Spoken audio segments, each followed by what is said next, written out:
आप सभी शिव भक्तों का बहुत बहुत स्वागत।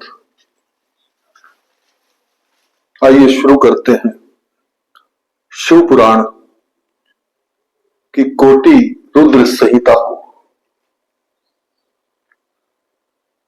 और जानने का प्रयास करते हैं कि इन कथाओं के माध्यम से भगवान शिव, देवी शक्ति और ये ऋषि मुनि हमें क्या संदेश देना चाहते हैं। आज का टॉपिक है द्वादश ज्योतिर्लिंगों तथा उनके उपलिंगों का वर्णन एवं उनके दर्शन पूजन की महिमा।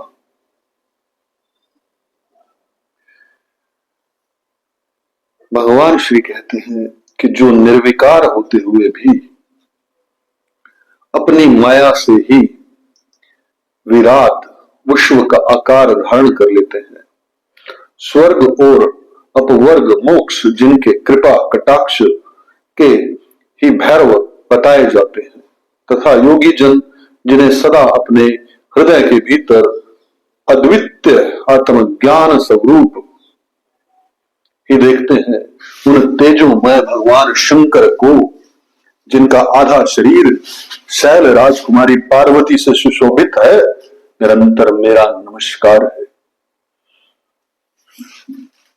जिसकी कृपा पूर्ण चितवन बड़ी ही सुंदर, जिसका मुखारविंद मंद मुस्कान की छटा से अत्यंत मनोहर दिखाई देता है, जो चंद्रमा की कला से परम उज्ज्वल है, जो आध्यात्मिक आदि तीनों तापों को शांत कर देने में समर्थ है, जिसका स्वरूप सचिन्मय एवं परम आनंद स्वरूप से प्रकाशित होता है, तथा जो गिरजा नंदनी पार्वती के भुज पाश से आवेशित है, वह शिव नामक कोई अनिर्वचनीय तेज पुत्र सबका मंगल करे। ऋषि बोले, सूत जी, आपने संपूर्ण लोगों के हित की कामना से नाना प्रकार के आख्यानों से युक्त जो शिवावतार का महात्म्य बताया है, वह बहुत ही उत्तम है। तात, आप उन्हें शिव के परम उत्तम महात्म्य का तथा शिवलिंग की महिमा का प्रसन्नता पूर्वक वर्णन कीजिए। आप शिव भक्तों में श्रेष्ठ हैं, अतः धन्य है प्रभु, आपके मुखारविंद से निकले हुए भगवान शिव के श्रोम में यश रूपी अमृत का अपने कर्णपुटों द्वारा पान करके हम तृप्त नहीं हो रहे हैं, अतः फिर उसी का वर्णन कीजिए। व्यास शिष्य भूमंडल में तीर्थ तीर्थ में जो शुभ लिंग है, अथवा अन्य स्थलों में भी जो जो प्रसिद्ध शिवलिंग विराजमान है, परमेश्वर शिव के उन सभी दिव्य लिंगों का स्वस्थ लोगों के हित की इच्छा से आप वर्णन कीजिए। सूत जी ने कहा, महर्षियों, संपूर्ण तीर्थ लिंग में है, सब कुछ लिंग में ही प्रतिष्ठित है, उन शिवलिंगों की कोई गणना नहीं है, तथापि मैं उनका किंचित वर्णन करता हूं। जो कोई भी दृश्य देखा जाता है तथा जिसका वर्णन एवं स्मरण किया जाता है, वह सब भगवान शिव का ही रूप है। कोई भी वस्तु शिव के स्वरूप से भिन्न नहीं है। साधु शिरोमणियों, भगवान शंभु ने सब लोगों पर अनुग्रह करने के लिए ही देवता, असुर और मनुष्यों सहित तीनों लोकों को लिंग रूप से व्याप्त कर रखा है। समस्त लोकों पर कृपा करने के उद्देश्य से ही भगवान महेश्वर तीर्थ तीर्थ में और अन्य स्थलों में भी नाना प्रकार के लिंग धारण करते हैं।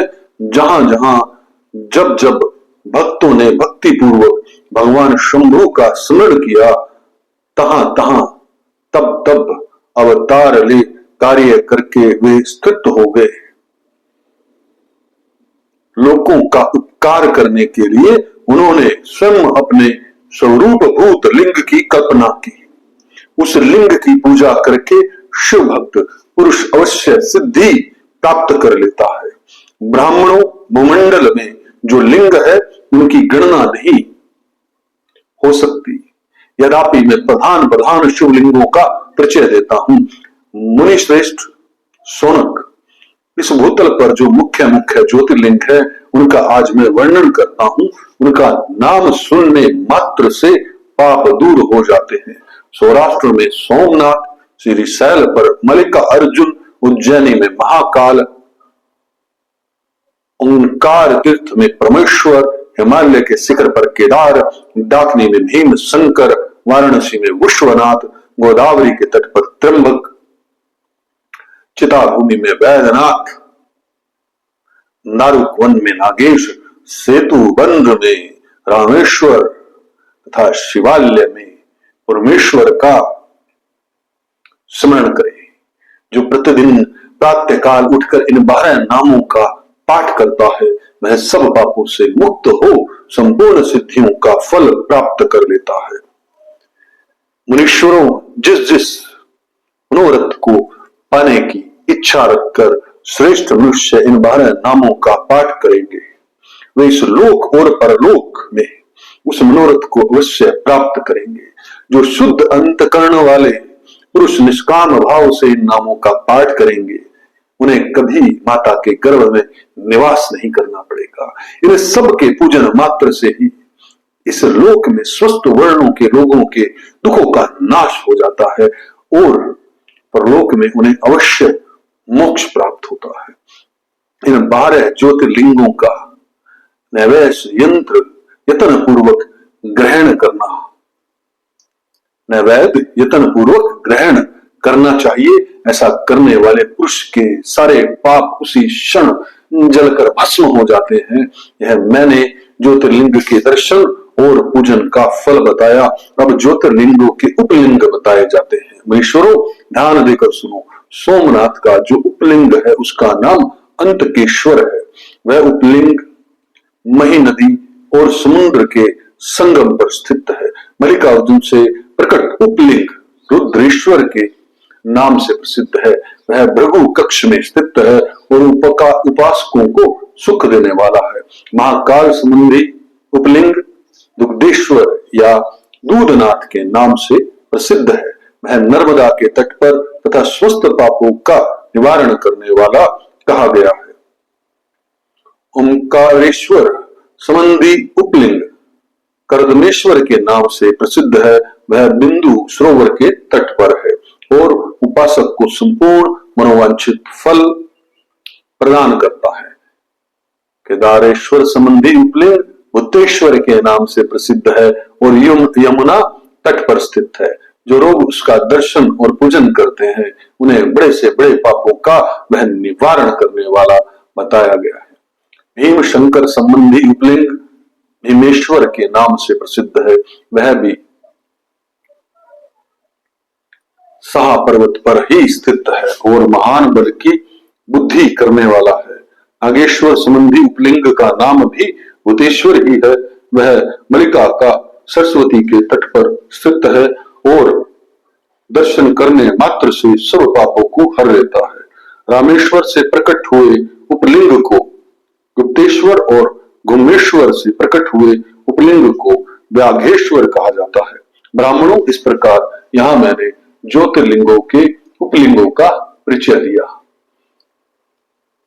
ये दर्शन मात्र से पापहारी तथा संपूर्ण अरिष्ट के दाता होते हैं।